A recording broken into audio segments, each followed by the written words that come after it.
We are the Phronesis Project. I'm Rick. This is Lauren. And we're here to talk about Thor, Love, and Thunder. So, a movie about gods made an effort to introduce more gods. Mm-hmm. Right? My hero, Zeus.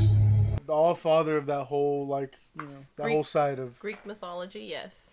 I guess it's a weird introduction to this character who's a little silly. He's not Zeus from Hercules, who's a little more maybe altruistic or benevolent, more of like a god of the gods, Commanding, expects respect kind of thing. This one did not like. 0 stars for me.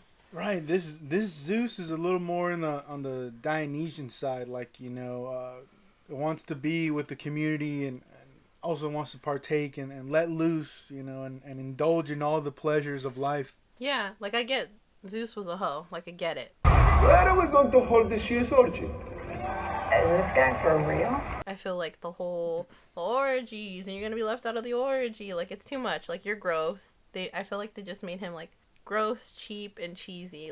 And his outfit, the way his hair was curled, everything about it. It was, I don't know. Even the actor Russell Crowe, right? Yeah. He's fat. Zeus is, like you said, is the god of the gods. I feel like he should be, muscular in shape, kind of thing. Like I said, commanding. Yeah. Respect and authority and if he's a leader, yeah, he should look the part. Maybe not almost as if he's ready to go to war himself. Not that he has to be the Rock looking, but no. It doesn't. I don't need that. I just need not what I got, because it's just the costume, the hair, everything just felt cheaply done. I got it at the Spirit Halloween store, the 99-cent store, the Swamp Meat, thrift flea market, and his whole portrayal. You have something to say to the group? Let me be the first to say it is an honor and a privilege to be No, I can't hear you. Why don't you take the stage? Was super flamboyant, but in a grotesque way. There's nothing wrong with being flamboyant. It was just his portrayal of it was off-putting. I couldn't get down with the silliness and the accent. He just drops articles. He's a little bit like the scene in Party Down where he's making fun of, I think, someone trying to write in a Russian accent. You betray me. You are lower than animal. Oh, and there's no articles. This thing's terribly written. Here we go. Gubby on ground, cries like woman. Crowjar puts gun down. Crowjar, I will kill you like man, with hands. Gubby cries, and Crowjar takes knife and first cuts off head, and then all parts, and puts them in bags, and goes to the sea. That should be a new fucking scene. And puts Gubby in the water deep where no one will find. You see? Wow, you're not kidding. That is terrible. Or talking in Russian, I don't know. But it reminds me of that same kind of idea.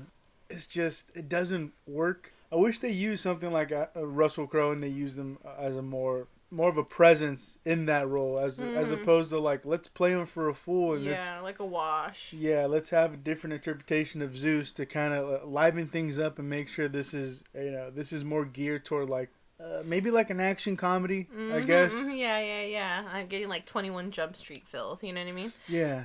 He's just super cringy in this role. It's weird, you definitely think he was a threat and he would, I don't know, pose a greater challenge to Thor as opposed to just exchanging the thunderbolt or whatever the fuck it was, right? It was meh. His thunderbolt, and it's a bit of a fake out, right? Yeah. Zeus, he's dead, but he's not dead. Yeah, it was meh. That's what it was, meh. Right. Meh. And the ladies are attending to him, and then he's talking to his son, right? Are we done with Zeus? Do you have anything else to say? Other than that, he was gross, fat, a dick, and he just sucked overall. I just didn't like it. Cheap and tacky. That's how I felt about it. Could have done without it. Yeah, you definitely wish there was a little more competence on that side of the character, where if it's not a hero that's gonna go alongside with Thor, maybe it's a hero that can butt heads with Thor in a fun way. Yeah. Or it's just two people who are almost the same skill set. Do you understand me, Hercules? And he's talking to Hercules, and he's talking about how there's fucking people that are gonna expect these caped gods to show up and save them, and to be this spectacle that they can cheer on. And it's this cynical take on superheroes where that's coming from a vain god, a god that they decide to focus on the ugly side of life like that, as opposed to someone that's like, again, just more altruistic, benevolent, more of those kinds of ideas of God. Yeah, I feel like not like this cynical shit. Yeah, I feel like he needs to be like Thor's dad, like Odin's son, like like that, that I agree, like that. He authoritative. Yes, like he commands the room, demands respect, and like you, even though he's old as fuck, you're like, this is Odin's son. Like, we respect the shit out of him, and like he's a badass. It's like the mirror of like Thor, Odin's son. And like Hercules is literally like on a pedestal when we see him like kneel down, like, bowing to his dad. And like, again, it's like this costumes look cheap. Like, I don't know if they just like ran out of budget, and like literally like it's terrible all around. Like, I don't know. I don't like the lighting that he's in. Everything about it. I don't know too much about Hercules, and just, from the comics, he never kind of looked cool, never interesting. I guess he's more of a, like, more involved in Thor's world. Mm-hmm. But I think if Hercules is this warrior, it would have been interesting to set him up in Ragnarok, where there's this contest of champions. Yeah, like a rival, because they're literally like the same person mirrored, basically. You know what I mean? Right. Hercules didn't even have to fucking be one of the contestants. Hercules could have been like Adam Warlock in that sense, where he takes place and he's watching in the crowd, and who knows, like, I like the idea of setting that guy up, and since Hercules and Thor can have the same kind of type and of dad, and I think that could breed like maybe relatability and having these like father issues. I totally agree with that. Which would have been fun, especially if we're not going to get like Beta Ray Bill or some shit like that. At least see some like camaraderie. I like the idea of setting it up in Thor Ragnarok, having him being like an audience member, basically saying like, let's have a go at him. You see it coming to fruition, but then that's when you see the uprising, so you really don't get that. You kind of left on the like, oh, so what's gonna happen to these guys? Are they gonna link up and fight? I feel like that would have been super cool, like intro to Hercules, like, oh fuck, like, the Grandmaster, like, oh hey Herc or whatever. Like, I think that would have been super freaking cool, like intro to him. But that, we got what we got. And then everybody's favorite God Butcher, Gorr. I guess he has a little bit of, well, first of all, let's talk about how he fucking looks, right? Like, that guy, it's obvious that it looks a little different from the comic books. In the comics, it looks like a mix of Voldemort. Like Voldemort and that Ashoka or whatever the fuck, that Jedi. Yeah. Like a mix of that kind of fucking style. But instead, Gorr looks more of like human. A fucking demon. Like, just, like humanoid, but like sinister enough to be something like of that origin. Yeah. Once he transforms into God Butcher, that shit's pretty fucking dope. I'm with it. I'm with that whole like creepy, sinister demon look for Christian Bale, because he does it really well. The main things that I think about when I see Gorr is he has this like calculating, I guess, way about attacking, any individuals, gods, like situations, whatever scenarios, yeah, right. He's cruel, like he loves the taunt in his own way. It's not like it's not weaselly. It's super villainous. The way he walks both Earth and Shadow Realm, just like he's fearless.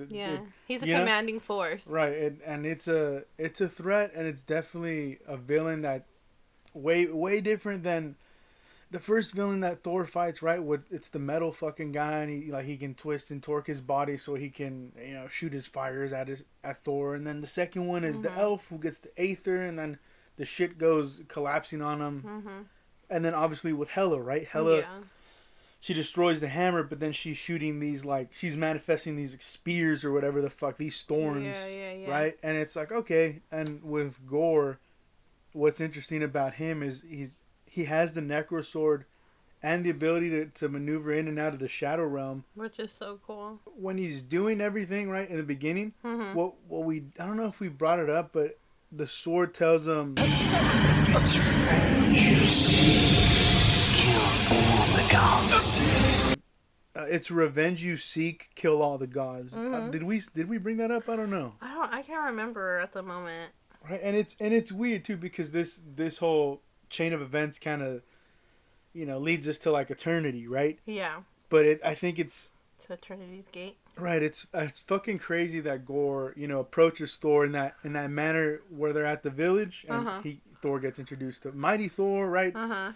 Everything is going crazy, but the way Gorr kind of just slips from the ground, like from the Yeah. shadow. I love that shit. Yeah, like that could not have been done any better. Like seriously, again, Christian Bale's just really good in that whole shadow round. Well, not round, the whole first beginning fight with the shadows and the monsters was really cool, and the use of all the shadows on the walls. I think like they did a lot with very little.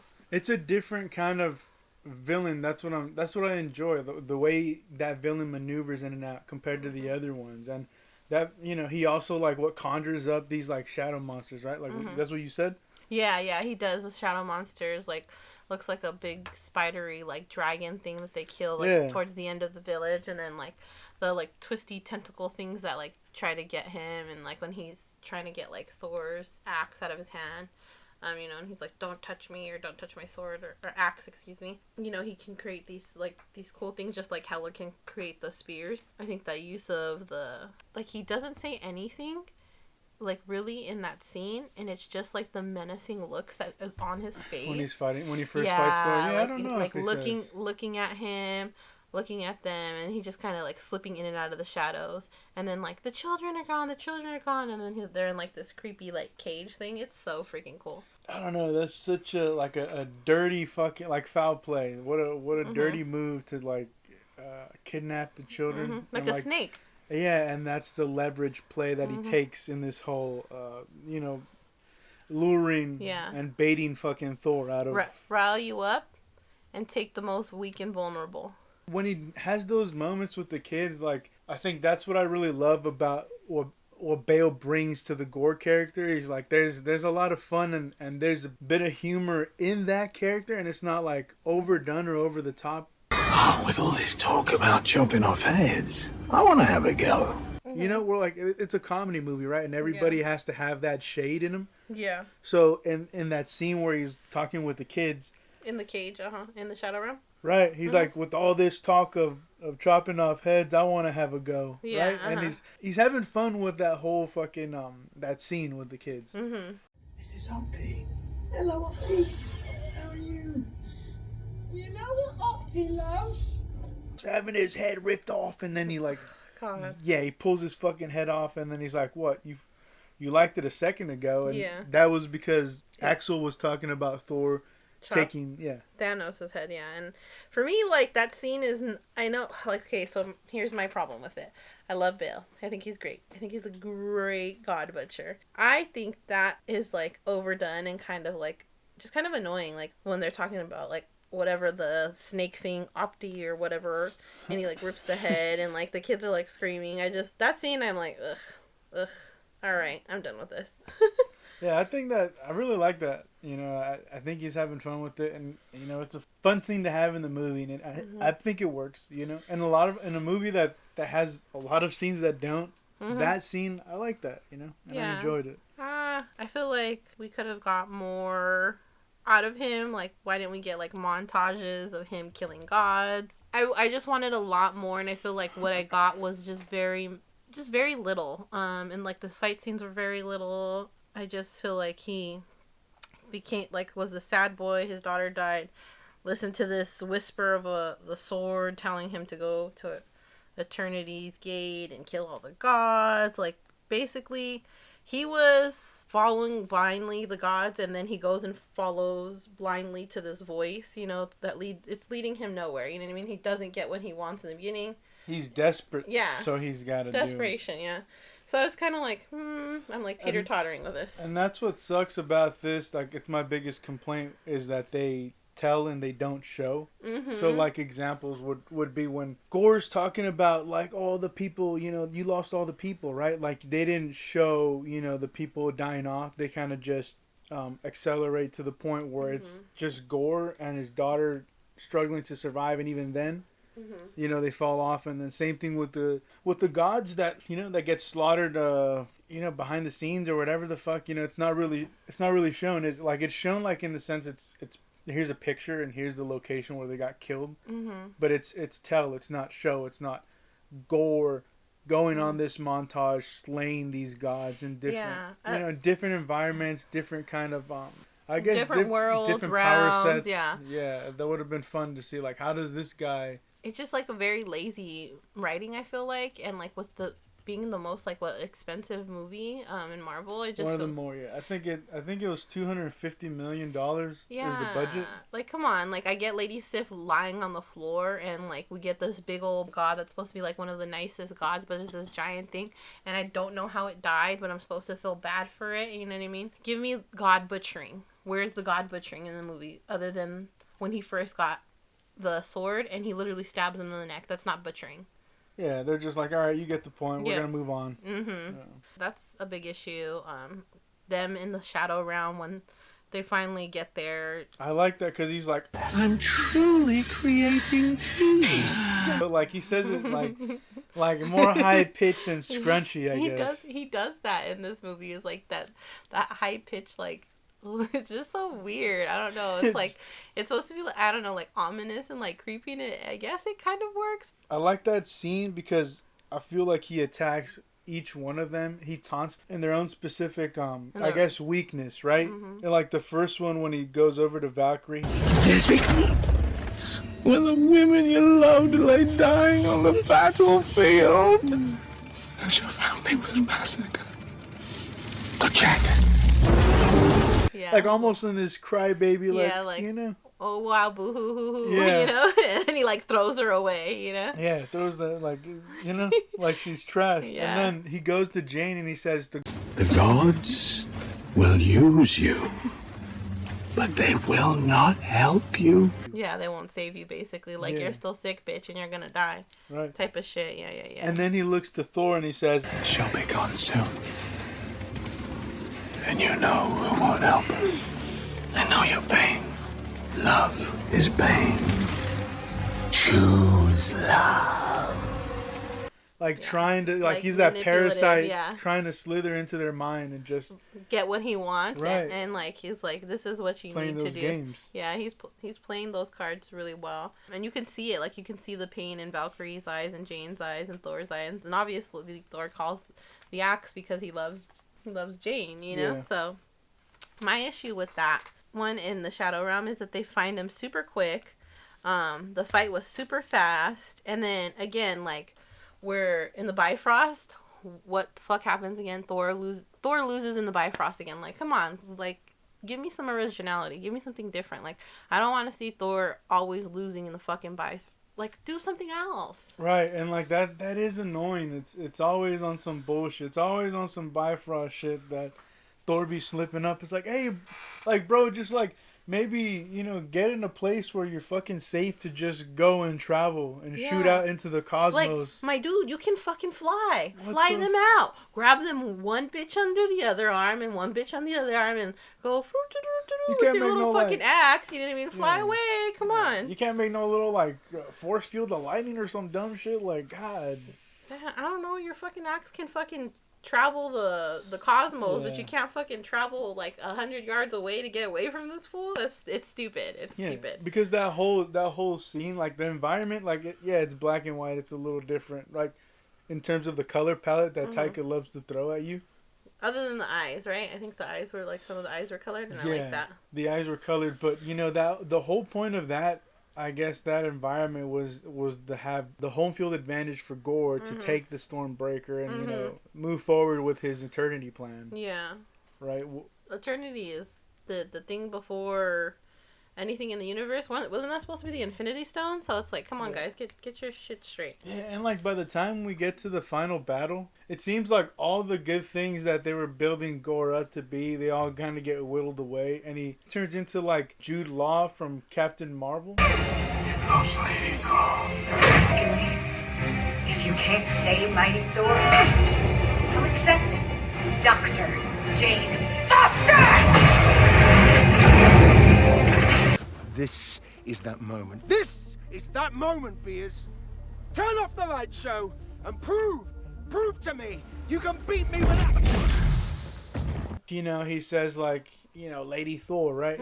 He does that kind of bit. He's no longer as menacing as he once was. And in those other times where there was like, I guess, a larger crowd, you know? Which is weird because you'd think when you're getting closer to the thing that you want, you'd be like, more evil, more powerful. You know what I mean? Like, You know, that doesn't mean they couldn't have like a lot of fun doing like, it. Yeah, fun action moments and like evil banter or whatever the fuck. Like it could have been really. Is there anything that stands out in that final act where you're like, oh shit? Speaking of, no, I'm so used to having like really good fight scenes, and this is just, it was lackluster. I'm like, okay, so like I get a god butcher that I don't really get to see fighting. It's like he wins really quickly, he gets what he wants, and the end fight is fucking bullshit. I see Celestial's head fall, and then you know what? Then in 2 seconds later, they beat his ass, break the sword, and then he's getting into Eternity's Gate. Like that's literally it. No, yeah, and like he sneaks off to Eternity's Gate too, like because they destroy the hammer, and then he's like, "Well, I'm gonna go over here now," you know what I mean? Yeah, and then by the time he goes over there, everybody gets pulled into a room, and you know he asks what he wants. It's staying true to like the motivation of that character, you know, because they set it up in the beginning with him trying to, you know, that's why it's focused on him and his daughter rather than like, hey, the society that Gorr came from, down to like the family's dying. Now it's, you know, now it's just Gorr. No, it was about him and his daughter, and you know him following blindly like these gods, and then here he goes following blindly to this whisper of the sword, or whoever the hell was whispering to him about, you know, kill all the gods, and then you know, go to Eternity's door, you know, find eternity, and then getting the flash of all that stuff. It's a little weird, you know. I don't really like the inclusion of that concept. You know, I like the Celestial coming into play for a story. I think I've been wanting like something like that to happen since Endgame. Yeah. Remember the leaks was like, oh, it's Doctor Strange, and he was gonna go Living Tribunal. Yeah, Living Tribunal, and it's just like eternity, and it's not really explained. It's just like you get this wish, like you said, like a wishing well, and then the little girl becomes eternity because you see it in the reflection. I don't know.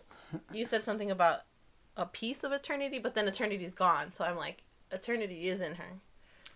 Yeah, I don't know. Yeah, I don't know. I don't really feel confident in being like, oh yeah, like the eternity, the being just completely went within the character love, right? And it's like, well, then that character's not really love. It's eternity then. It's, so like, where's the fun in like the eternity wielding the Stormbreaker? I think eternity's so vast that the power's so great, it just has to use a fraction of its power to grant whatever that wish is.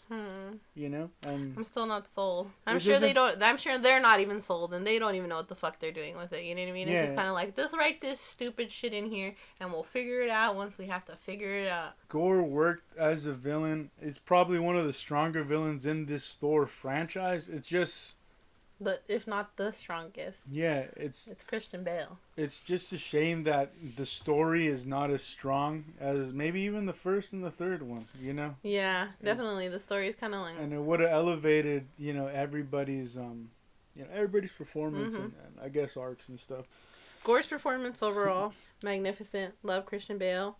10 out of 10. He's dead, but maybe... You know, when they do Secret Wars, when they bring that ass villains, back. Yeah, they could do, because it's usually a group of the, well, the 84 one was like, here's a group of heroes, here's a group of villains. Who knows? I never say never, but maybe we'll see him again one day. But let's talk about the differences, some of the differences between the comic version of this storyline and the movie. Okay. So in the comics, there's a time travel element. You know, Gorr was able to become powerful and travel back in time. Then Thor, you know, was able to meet these other versions of himself. Or endgaming it again. Yeah, and maybe that's why they didn't want to do it with this one. Like, redundant. Fucking time again? Like, we're not going to fucking do... Yeah, but, I mean, I time and space, they go hand in hand. So, like, I'm not going to be mad at it. I think it would have been fucking cool, but here we are.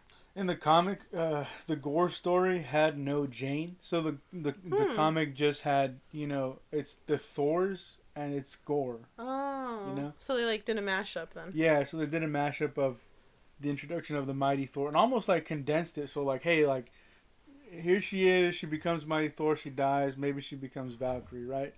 But they did all that and they squished it with this Gorr movie. And like, I don't know if he's the one that started complaining about the movie having to be under 2 hours. Oh, Taika? Yeah. So this is what's troubling us. Who's to blame here? Like, who wanted Mighty Thor, Taika or Feige, right? So whatever the fuck. But Gorr, maybe it's a little bit of an accelerated origin, but I feel like we get to the point with this thing. Like you see that everything has gone to shit. Because that's the end point you need to get to anyways. Like I don't know if you wanted to see a whole society or whatever the fuck thriving and just slowly deteriorating. Nah. What I wanted to see is butchering. Didn't get it. Right. Over it. Right. I'm just talking about like what Gorr's comic origin and the movie origin. Oh, like his background, yeah. Yeah. Yeah, I mean, it would have been cool. It would have been a lot cooler than some of the shit we got in here, but needless to say, here we are. Yeah, I mean, if it had no Jane, maybe it could have focused on Gorr a little bit more and the Necro Sword and the Shadow Realm. Like, the Necro Sword meaning, like, who whispered to him and why did they show him the That eternity. would have been cool, yeah. Like, right? I want more info on that. Like, and the Shadow Realm could have been, like, interesting to play around with what exactly is capable there. Like, the Shadow Realm I thought was lackluster. There's more questions about it than it is. Like, it's like the quantum realm in the first two Ant-Mans. Like, okay, like at least that looks cool. It looks cool and we know what it can do, but like they need to also like show us. Like they can't just tell us and that shit. They also changed it from Gorr's son to his daughter. So in the gender comic, swaps. Yeah, so it's about this thing. I don't know if she's gonna be like a leading fucking headline Marvel hero, but I doubt it. Yeah, I don't know. Also in the comics, the Necro Sword is able to grant Gorr's family. So let's say he creates the family like Wanda did with her magic. Oh, but shit. the sword granted that. So he wouldn't have the need to go pursue the Eternity plan. He can just be like, well, I got the power right here. Why go through all that fucking trouble? Yeah, that's true too. So Right. I guess they have to give him Yeah, something to like go after. This whole idea of gods, like he enslaves gods in the comics, right? So I think what this movie lacked, since it was about gods, is showing the, I guess, the spectrum of gods and what kind of assholes they can be. Yeah, like, that's again you shown that, but also like how they've helped or foster societies or whatever the fuck. I would have loved to seen diversity in that sense, right? And enslaving gods, like, well, what an interesting idea. Like, let's say we remove the children's subplot or the whatever the fuck from the story. And then you have a gods being enslaved under Gorr's watch. So, like, let's say that's where Hercules is at. That would have been cool. So, let's say we introduce Hercules in Ragnarok. We pull this guy in back into the storyline by, he's under Gorr's watch, totally in a way, trying to figure out a way to break out. Right.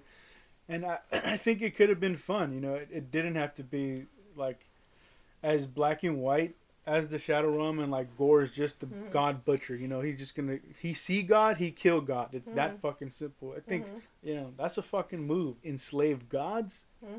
God damn. Yeah, true. I mean, that would have been a lot more interesting, I think. A lot more, yeah. No, seriously, a lot more than with kidnapping the kids. But I mean, Gorr, like I said, it's probably one of the stronger characters, and most of the time he's stealing the show. So it's a great inclusion in this movie, and this movie wouldn't be passable for some or even good to above average to others without him. No, definitely. I totally agree. Because memes aren't just an indicator of a great movie. It's a mechanism of mocking the most outrageous and lazy corporate decisions that poison modern cinema. Hey, Morb! Huh? Seriously, man, you and me, we're fucking done professionally.